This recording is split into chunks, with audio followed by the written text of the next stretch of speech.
How's it going, everybody? And welcome back to your favorite weekly horoscope, this time for February 8th through February 14th. My name is Cam White. Thank you guys so much for being here.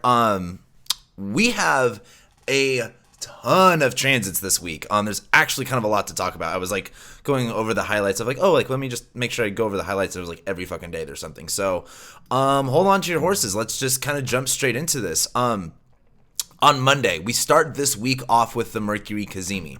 Now, let's look at this a little bit more in detail. I want to pay attention to the fact that, if you noticed, Mercury conjoins the sun at 20 degrees 0 minutes, essentially, really early in the morning on Monday morning. So we literally start this week off with Mercury conjoining the sun. Now, of course, if you're not familiar, this is what we call Cazimi. This is basically when halfway of the Mercury retrograde phase, where Mercury goes in between the sun and the Earth. Mercury's conjoining the sun, basically. What we look at this as is whatever topics the planet that goes Cazimi rules. So in this case, Mercury is all about communication, our ideas. We've had Mercury retrograde over these past few weeks, or Mercury has been in shadow and then has been retrograde for the past week and a half or so. During this Mercury Cazimi, this is where things become clear. Now, this isn't necessarily when things become smoothed out. This isn't necessarily when situations work themselves out. However, Mercury being about communication, our ideas, especially in Aquarius too, I've noticed so much about and I've been kind of talking about this for months, with all these planets in Aquarius, this Mercury retrograde's really giving us time to catch up and really look at all of this. And I think this Mercury Cazimi, this Mercury conjoining the sun, is kind of like that point where it's like, okay, we have all of the evidence. We've seen what we need to see. It's all clear now. That doesn't necessarily mean that, everything's clear, it's good to go, it's all going to happen. It's just like, for example, when you buy a house. I've never bought a house, so I may actually be a little bit wrong on this, so correct me if I am wrong on this for those who have purchased a house. But when you buy a house and you get approved for the mortgage, and then find the realtor, and then you find the house, you gotta get the house, and then you gotta get it inspected, and then you gotta get it appraised, right? And then basically what I'm trying to say here is when you get approved for the house and you buy the house, it still takes like a month, I think, because there's escrow has to close and everything. So it's like, I would say this Mercury Cazimi is like that moment that, you get approved for the house, everything goes well, like the papers are signed, but it's still another minute till you actually get the keys and walk in the door. This is when I guess, where the road lies ahead. And as we start this week off with that, I think this is going to, for one, provide a lot of context. Like I said before, all these new planets in Aquarius, there's a lot of new things being introduced to our lives right now, but maybe understanding what's next afterwards can be a little bit more murky to see. And I do think that on Monday morning, waking up, there's going to be a lot more clarity as to what the next few weeks are going to look like, what your next steps are, just like, when you get approved for the house versus when if you don't get approved for the house, or if something goes wrong in escrow or something, then it's like, then you got to start all over. But at least what the thing is, or at least what's going to happen, so you can at least plan for it, and you can start getting your life together in a sense. Now, also on Monday, we're going to be having the moon in Capricorn making a trine to Mars in Taurus. Now, like I said before, once we get a plan going, then we can actually start taking action. Now, I think it was SJ. If you guys don't follow SJ on YouTube already, he does a lot of good horoscopes, so make sure you check him out. But he's also on Twitter too, and he said he was like Venus in Capricorn trining Mars and Taurus was really fun a couple weeks ago. Like Venus in Aquarius squaring Mars and Taurus hasn't been fun, but I bring this up because, man, Venus and Capricorn trining Mars and Taurus, it was like when we had a plan, when we had a system, we could take action. Sure, it wasn't explosive Mars and Aries action, but hey, we were getting shit done. Now, of course, with Venus and Aquarius squaring Mars, it's like, it doesn't look the way we want to, so we're just not going to do anything at all. Well, on Monday, with the moon in Capricorn, This is that, we're getting a game plan together. We're starting to see the road ahead. I talk a lot about the moon in Capricorn being a great time to detach. So like if you need to do something that your emotions are very invested into and that you want to be more detached from, like do it with this moon in Capricorn. But as the moon's in Capricorn making this trine to Mars, when we have those plans, when we have a system, when we have a, and again, something to notice too, that the moon is decreasing in light. The moon's about to go dark. We're about to have this new moon in Aquarius that we have this week. Like I said, we got a ton of things going on this week. But as the moon is getting darker, decreasing in light, and the moon's in Capricorn, trining Mars, this is very much like not getting I don't want to say it's a last minute plan, but it's very much like, it's kind of like when you pack extra underwear for a trip. Like, you're probably not going to shit your pants, but we all pack extra underwear anyway. And this moon in Capricorn trining Mars is very much like, I don't know about you guys, but Mars in Taurus has been extremely exhausting, very, very slow and lazy. And again, what I love about astrology is Mars in Taurus shows like, hey, this is the time to be lazy, or this is the time to maybe be unmotivated. That's okay. There's nothing inherently wrong with that. It, however, does get very frustrating in the very fast-paced world that we live in. I just look at the moon in Capricorn trining Mars as very much like getting what you need to get done. Like, sure, you might want to do, you might want to paint your room and, get more plants or whatever, but like, just go and get the groceries that you need to go get. You know what I mean? Just do the bare minimum. It's not that hard. Which, however, though, have you guys ever dealt with like a bout of depression and then like something clicks and then like all of a sudden you're like cleaning everything and then like you get a haircut? Like, I just got a haircut too. I'm not to say I had a bout of depression, but man, I feel so much better after getting a haircut. Living in LA with all the barbershops closed as a Leo, like that did damage. Like I feel 1,000 times better. But anyway, enough about me. It's well, like I said, like when you get like a bout of depression, when you kind of snap out of it and you start cleaning stuff and you just like feel better, right? Like or like, for example, let's say you've been depressed for a while or you've been alone and then like maybe your friends invite you to go out or whatever. It's like, well, let me do this, let me do that. Like, it's like you just like all of a sudden snap into overdrive mode and get shit done. That's kind of like what Monday's like. A lot of things become clear, but it's going to be a little bit weird. Again, everything's all in Aquarius and, Jupiter's combust. Mercury, after, of course, the Cazimi will be combust. Venus is going to be combust this week. Like, don't expect to necessarily know this is a new road that we're going down. We've never been on this road, but we have the map at least. We can at least kind of figure out what lies ahead, but we don't actually know because we've never been there before. All we can really rely on is this map, and it's a map. It's just a two-dimensional recreation or a recreation of it. Anyway, we got to move on because again, a lot of stuff happening this week. So Monday looks really interesting. Look forward to Monday. Tuesday, ain't nothing but a Tuesday. Moon's void. Void moon, moon's void. Moon's void and void of the moon. Basically, the moon will go void, or the moon will be void basically all day, and it will enter Aquarius later on Tuesday night. Honestly, as much as I'd love to be like, this means something. I mean, if you really don't want to do anything on Tuesday, like, this is a great day to not do anything. I'm also looking at the fact that this is a Mars ruled day. Mars is in Taurus. Mercury's coming up to that Mars square. Moon's coming up to Saturn. You don't have to do anything on Tuesday. Like, don't feel pressured. You're not going to probably want to do anything on Tuesday. However, the moon is void, which basically means when the moon's void, it's not making any aspects before it leaves a sign. And then once it goes into Aquarius, it of course will conjoin Saturn, which is one thing.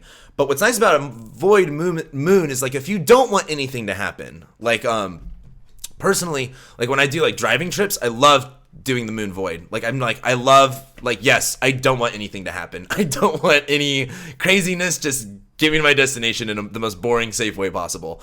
But the moon void is just, again, Tuesday, you're just going to kind of feel weird. I think Tuesday night, as the moon goes into Aquarius and conjoins Saturn, there's some melancholy. There's definitely some,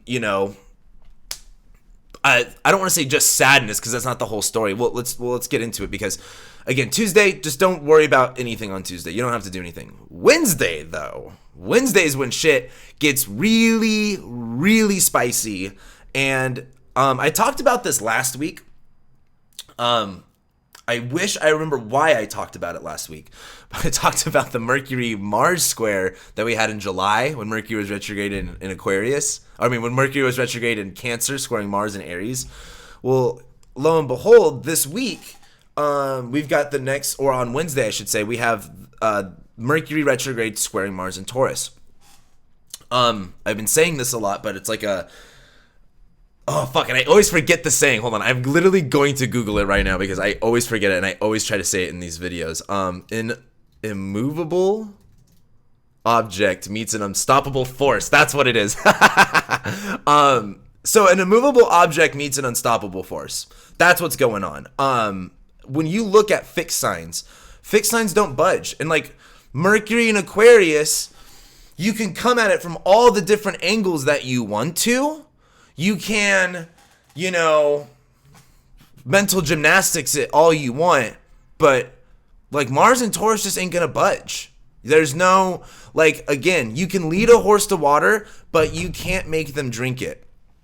One thing that I've got to say about this is the stubbornness is going to come out really, really loudly, and I think it will be smart on all of our ends to be more, when things don't work, it's like, well, it's kind of like when you try to push a door open, even though it's a pull door, and you push, and then you try to push it even more aggressively because it's not working. Then you try to go even harder, and then it's just like you get all wrapped up into it when you could have just maybe read the door and then did a different action rather than doing the same thing over and over, expecting a different result.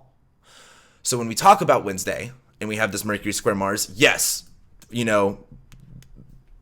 basic stuff you got to know, arguments, conflicts, but this doesn't look like Mercury in Cancer squaring Mars in Aries on July 4th. That was so fuck you. That was just so literally just hurting feelings. This is so much like two people that this is beyond agreeing to disagree. This is very again, Mercury retrograde in Aquarius squaring Mars and Taurus from the superior position. This isn't good. There's not going to be a lot of budge room here. So I don't look at this as necessarily bad, but if you're trying to make a horse drink water, don't just shove the horse's face in the trough. You're gonna have to do something, right? You're gonna have to incentivize it. I think that's another thing with Mars and Taurus. Mars and Taurus really only takes action when it desires it, when it wants it. And so I think this is kind of like a not a give and take, but with this is we have all of this new Aquarius stuff, right? We want to get all this stuff done. Mars and Taurus, it's only going slower and slower, it seems like. And I think this Mercury and Aquarius is maybe we should rethink some of these ideas. Maybe everything's going slow for a reason. You know what I mean? I talked about this on my last weekly horoscope. I literally, when I went to go get that dumb phone and the universe, it was super crazy. It was just every time, no. And I'm really glad that happened. I'm actually glad I listened to the universe and didn't get, I'm a stubborn motherfucker. If something tries to stop me, I just plow through that shit. And sometimes that's good and sometimes that's not good. But I'm really glad that didn't happen for me. I'm glad I still have my iPhone, actually. And I'm glad that I took, that didn't happen because it gave me the time to realize, maybe going to that extreme of getting rid of my iPhone. Because I do a lot of social media work and I need to be more available to people. So I'm glad I didn't have that because I feel like having a flip phone, I just hate it in the terms of how much I actually use my phone. But anyway, I'm glad I had the time to reconsider that. And I look at this Mercury square Mars in Aquarius. It's don't get me wrong, this is going to be a fight and conflict, but maybe this slowness or this disagreement has to happen. I look back at that Mercury Mars square and it sucked, but it was that I needed that argument to happen, especially in my life. I didn't want to have that argument. I didn't want to have that conversation. I actively tried to avoid it. But of course Mars was my Time Lord that year during that time. So of course that was a different story, but, it happened for a reason. So I look at this Mercury Mars square where you might feel frustrated. You might feel angry. You might feel nothing's working. Maybe that's for a reason. I don't know what that reason is, but I also know that Mercury is going to be eventually this week conjoining Jupiter, conjoining Venus. So there's a resolution at the end of this. There's good at the end of the trail. There is a pot of gold at the end of the rainbow. No doubt about it. But again, I think it's just really important to, just listen. Like, just actually, like, if something's not working, actually trying to do something different. Anyway, Wednesday as well, the moon will, of course, go into Aquarius, and then it will conjoin Saturn really early on in the day, and then it will, super early in the morning, and then it will, of course, conjoin Venus and Jupiter.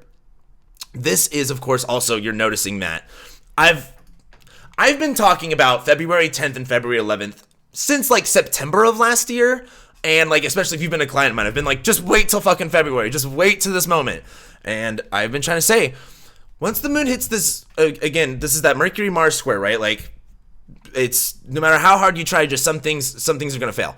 This moon, Venus, Jupiter, though, is like, there is something good here. Like, you should rethink, you should re-strategize, and you should not give up on what you're trying to do, but you should definitely take an alternative approach. And I think with the moon, yes, the moon's going to be on top of Saturn and square Uranus, so of course, it's not going to be one of those things where it's like, oh, I have a different idea, and it's a great idea. It's like you're kind of forced to get creative. You're kind of forced to be innovative. You're put in a position where, it's, well, like, for example, for those of you that never read Think and Grow Rich, the story blows my mind because it's just absolutely crazy on every level. But Henry Ford, the guy who made the Ford cars, he, like, when the V8 engine, which is, I don't know if you guys know what a V8 engine is, but it's an engine with 8 cylinders, 8 pistons going up and down. Basically, I think it was like the 50s or 60s, maybe even the 40s, he was like, yeah, I want a V8 engine, build it for me. Like, he was telling his kind of scientists, and the scientists were like, it's literally physically impossible. And this dude was just like, yeah, you're going to build it or you're going to lose your job, which, I mean, like, super fucked up, but they got it built, right? And so, that's how I would relate this moon, Venus, Saturn, Jupiter thing. It's like, you're kind of in a shit situation. However, it's in these times of pressure where the innovation matters, right? The change matters. Like, this is where you get those breakthrough moments. It's through those, it's kind of like the idea behind what are those things called? Oh god, I can't believe I just called it one of those things. Where you confront an addict. Oh, you know what I'm talking about. I know you guys are saying it out loud too. I hate that I can hear it. Intervention. Inner-fucking-vention. Oh my god. Anyway, it's like an intervention because the idea of an intervention is like, we're going to kind of force you to kind of like look at this and take action now.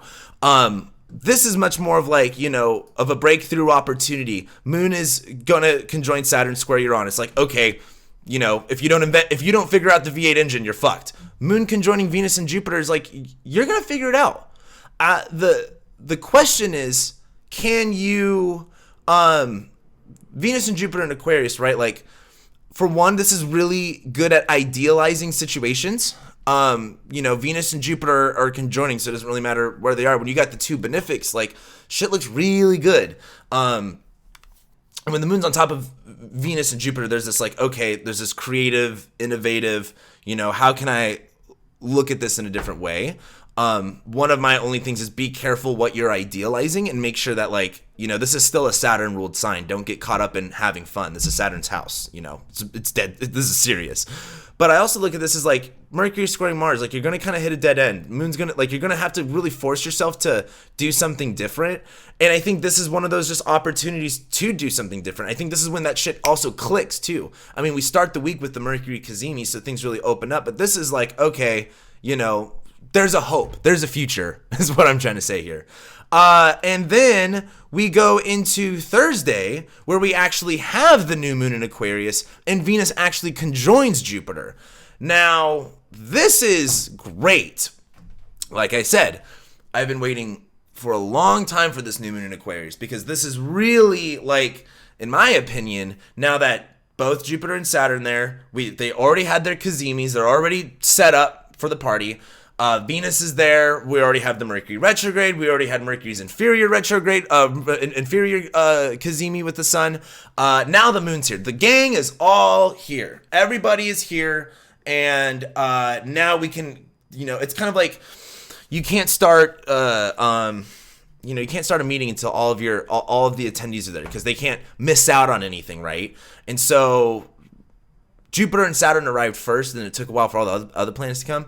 But this is where, you really should look at where Aquarius is at in your chart, of course. I'm sure all of you know, but also there's probably some of you that don't know. Look at where Aquarius is at in your chart. Ask yourself, what is that rule? And this is not so much like this isn't so much like I don't know.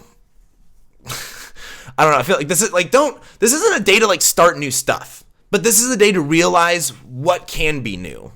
This is a day to like really accept the newness. And that's something that when you get this type of stuff, this is such surrendering, right?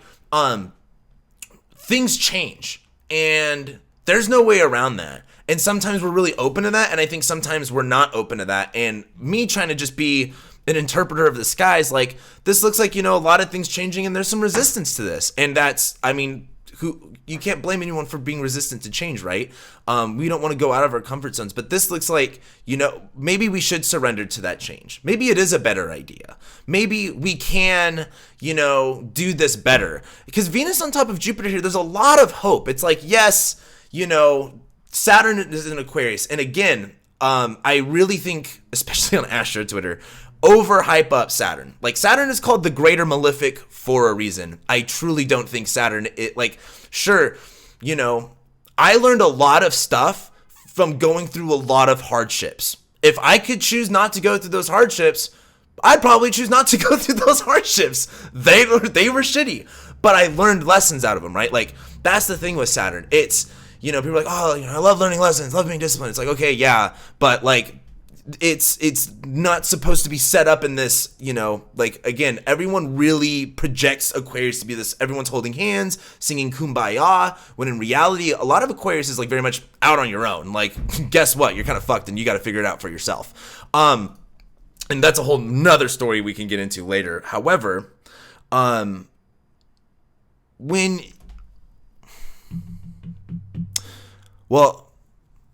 again, there's a lot of surrendering to the newness here. And I think there's a lot of hope, but I also think that optimism has to be blended with the commitment to make changes. I think the hard part about this is Mars is in Taurus. We have all of these new ideas and all of this hope, but are you going to do it? Are you going to do what it takes? That's the biggest thing. We can get our hopes we can be riding so high on all these ideas. We're all guilty of it. But the reality is like, are you going to do the work? Are you going to do what it takes? And I think this new moon is going to be much more of a focus on like, hey, here's the new opportunity. Surrender to this new stuff. But I also think with everything, it's literally everything zodiacally squaring Mars. So it's like everyone's on this new page, but Mars is still lagging behind. So be patient. You don't have to do everything right now, but the real question is like, are you going to do the work? We've got all these new opportunities. Are you going to seize the day is my question. And again, this is new moon. This isn't necessarily a day to, again, start everything and do all this stuff, but this is a day to get settled. You know what I mean? Like when you move into a house, this would be like, if you moved into a house, this would be like the day where you accept that you like, it hits you. You're in your new home now. Like, if you've moved, I shouldn't say if you've moved before. I would hope that you've moved before. That's a very human experience. When you get to the house, right? Like when you're in the middle of moving, it's like you're not even there, right? Like it hasn't hit you. And even that first day, if you're going to go get groceries or setting things up, like it doesn't even feel like that's your place until like you have a couple of, knickknacks here and there, and, you sit down on the couch and you take a break and you go, wow, I am in a new place. I am in a new zone. And that's what a lot of this Aquarius stuff looks like. Like take a fucking minute to like realize where you are and what's next and enjoy that. Again, I'm reading this as like Mars is in Taurus squaring this, like maybe we shouldn't go fast. Maybe we are going to be, stopped for a reason. Stop and smell the roses, right? But my other piece of advice is because as a fellow airhead in all my air placements, we can get all caught up in the ideas and the idealism of it. And because what scares me is just Venus conjoining Jupiter, which yes, you can have too much of a good thing, right? Like you can't get a little bit too over much, and I don't want you guys to be too far over here, but I also don't want you to be weighed down by this Mars. So just Tuesday and Wednesday, just, I don't know, think about it. Think about shit. And I think you're going to be very excited. I think there's going to be a lot of hope and a lot of optimism, but this is like, just surrender to it. Like, get excited. You don't have to do everything that moment. But like, if you're recognizing that you're in a new place, like, take a breath and like look around, enjoy it, accept it, right? But then keep moving forward. Then we got Friday. Really nothing happens on Friday. The moon goes into Pisces. Sure, it will sextile Uranus if you really care about that, but I don't think that's going to show up anywhere. Friday, I think is, I talk a lot about the moon in Pisces, just kind of vibing out. Like, the moon is now leaving the sun. The moon is now going to start increasing in light, right? It's now, waxing. So from here on out, things are going to be moving forward. Things are going to be moving up. Things are going to be increasing. But I think as the moon's in Pisces, this is really getting like a lay of the land. Like, this might, I don't know how much of a relatable experience this would be, but maybe like I would look at this moon in Pisces as very much like you just got to a party, or I feel like a better analogy would be like for me when I was in high school, like I didn't just have like one group of friends. I didn't really have like a clique, but I had a lot of different groups that like I could go with. And like this moon in Pisces after this like new moon is kind of like, lunch just started. Who are we going to hang out with today? Like, what's the vibe today? And I think the moon in Pisces too, where, the moon is about lighting up, of course, the dark. The moon's, of course, lighting up the night. The moon is about the internal. As it's in Pisces, things are malleable at the moment. We just got off the new moon. Things are susceptible to change. You're trying to form something. Think of this as pottery. When you I've never actually done this before, so I might be wrong, so correct me if I'm wrong. But when you do pottery, right? Like you get your wet clay or whatever, and you slab it on the spinny stone or whatever the fuck it's called. And I could imagine that first few minutes of really trying to form a pot or a fucking vase or whatever you're doing is probably pretty difficult because it's soft, it's malleable, you don't have form to it, right? That's very much the moon entering Pisces after this new moon in Aquarius. Like, things are mushy, which means you have a lot of control over where things go. However, it takes a lot of like, you got to get in the rhythm, right? Like, you got to get in the flow with it. Like, one thing, I don't surf. I've bodyboarded before. I'm trying to think of things like that you have to get in the flow with. Like one thing is like maybe like woodworking, like when you cut with the grain and you can like feel it versus cutting against the grain. Moon and Pisces, you got to get in the flow to get some form, to get some shape. So on Friday, Friday is very much like a checkout day. The moon in Pisces is very like mentally checked out, right? But also I think the moon in Pisces is formulative. I think the moon in Pisces is like also creative and inspiring. I think the moon in Pisces might also give that kind of like, creative edge when it comes to problem solving. Because again, we're still looking at all of this. Like there's still, tweaks that we need to make and adjustments we need to make. And this moon in Pisces might, of course, allow us that.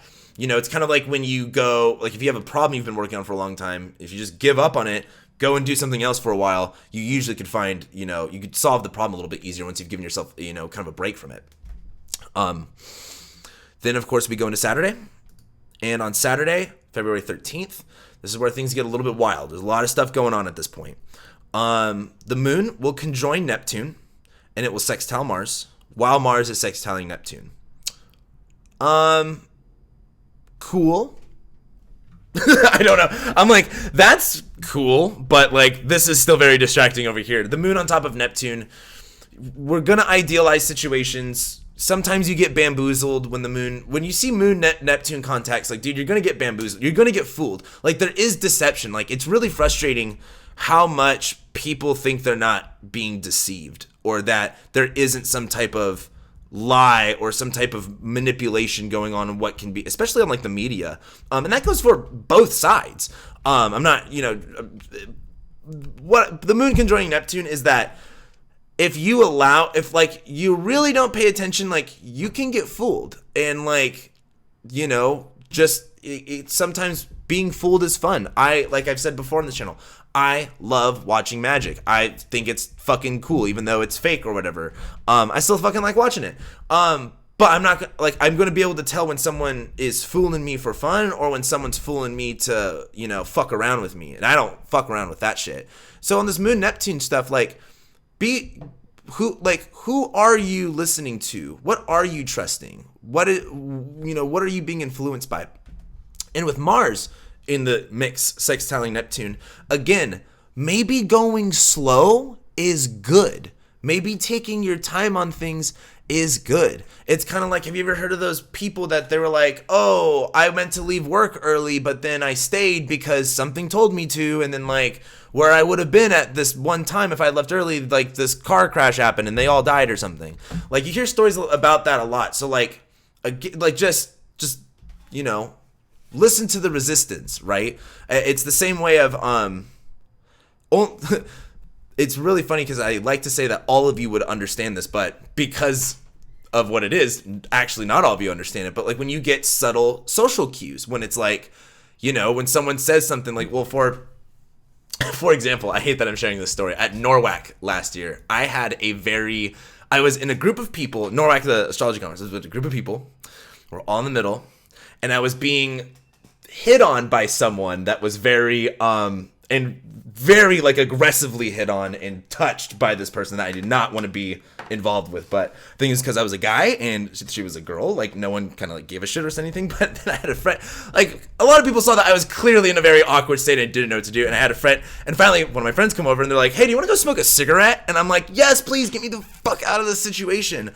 And so like that moon, Neptune, Mars, Neptune sextile stuff, it's like, listen to the social cues. You know what I mean? Like pay attention. Like body language is really important, and it's kind of like, and especially too if you're not paying attention and someone's trying to give you a social cue and you're not picking it up, like like it's I don't know, it's frustrating. And I feel like this is one of those days where it's just like, pick up the social cues, pay attention a little bit more. You're gonna feel checked out, check in. Like I'm a very big proponent of like checking out, in my opinion, is like everyone needs their own space and their time to like think about stuff, but it's also like, don't be checked out in the middle of something you should be checked into, because you can get yourself in a lot of trouble without even realizing it. When the moon's on top of Neptune, like just check in every once in a while. Like you don't have to, you can like, if you're gonna go hiking by yourself, at least tell someone where you're gonna be and tell them when you're supposed to be back. So don't just go out in the middle of nowhere and just don't tell anyone. Like that guy, what was it, like, oh, what's that movie? It's like 59 Days where the guy has to like saw his arm off because he got stuck or whatever. Don't be that guy. But then we also on Saturday we have Mercury retrograde conjoining Venus. This will of course be earlier in the day, and at this point it'll be a Mercury Venus Jupiter smash up. Mercury is projecting this Venus Jupiter stuff, right? Like the Venus and Jupiter is only going to get louder. So like the idealism, what we want to connect, what our plan is, what moving forward looks like, it's only going to increase in the loudness, right?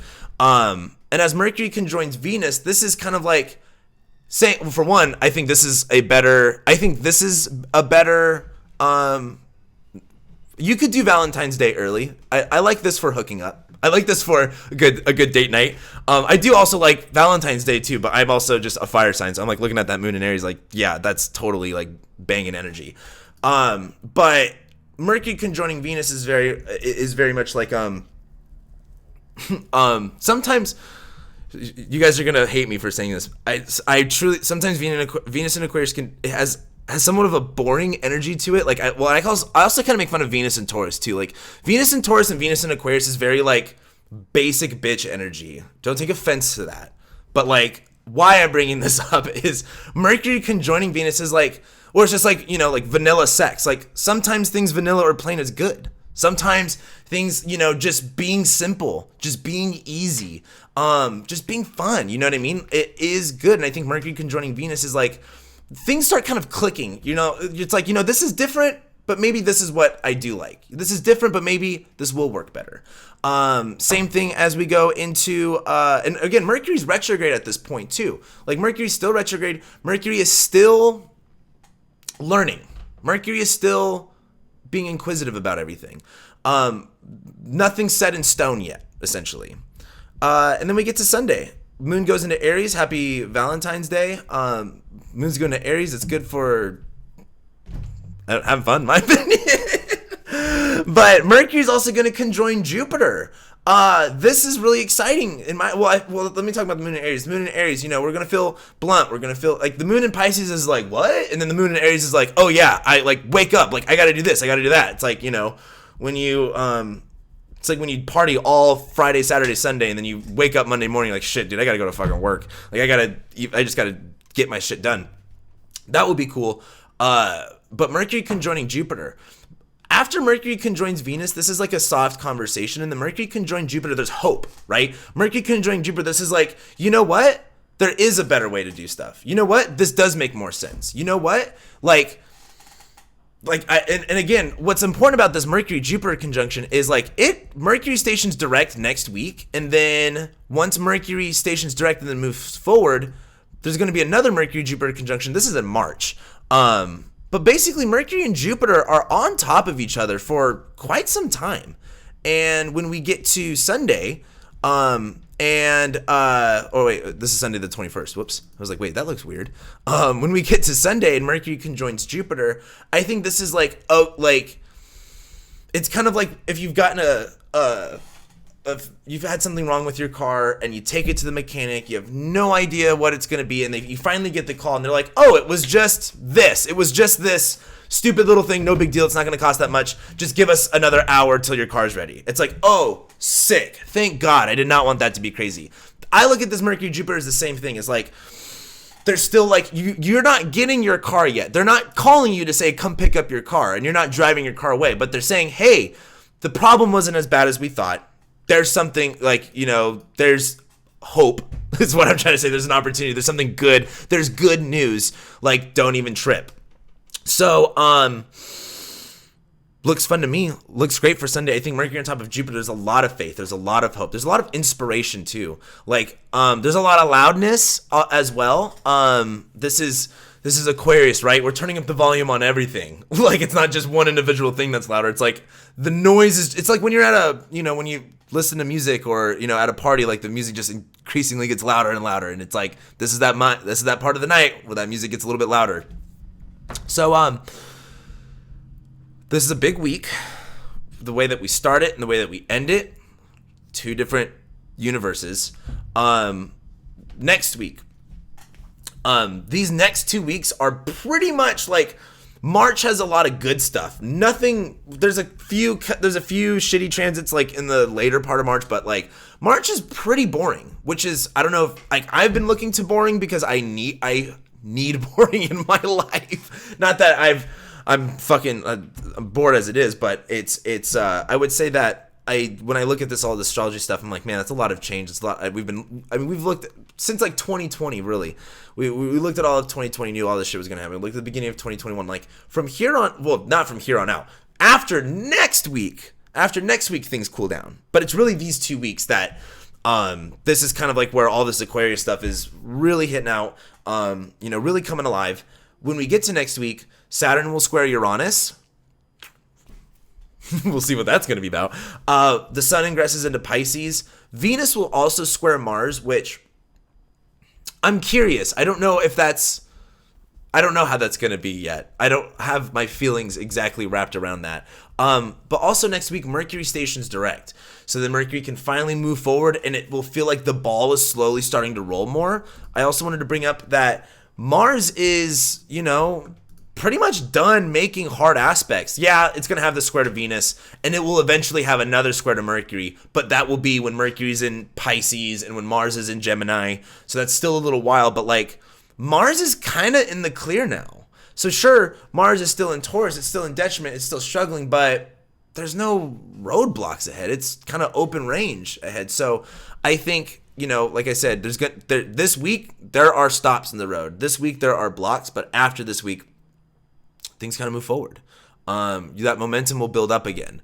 But right now is very much like the transition zone, if that makes sense. And with that being said, I think that's what I got for you guys. I think that's all I have to tell you and all I have to say. So with that being said, thank you guys so much. Oh, you know what I did want to say? Actually, I don't want to say it yet because I still don't have... I don't want to be like, oh, I'm going to do this new thing, and then I don't exactly have the words for what I'm going to be doing yet. But I guess, where my mind is at as an astrologer is I've really been coming into question of how can I be a better astrologer and in all of the terms. And so I don't know. And I've talked about this a few times. It's still on my mind. So I don't know. I don't even know. I'm just kind of rambling right now because I really have nothing to say else about it. But yeah. I'm sure once like next week happens, because this is all in my third house, so I'm still kind of figuring it out. But once next week happens, I'll be able to say shit. But anyway, I'll stop wasting you guys' time. Thank you guys so much for being here. I love and appreciate every single one of you guys. I'm really glad you guys could be here. I hope that these weekly horoscopes help you out and that you get a lot out of them, because I enjoyed doing them. And with that being said, I'll see you next week.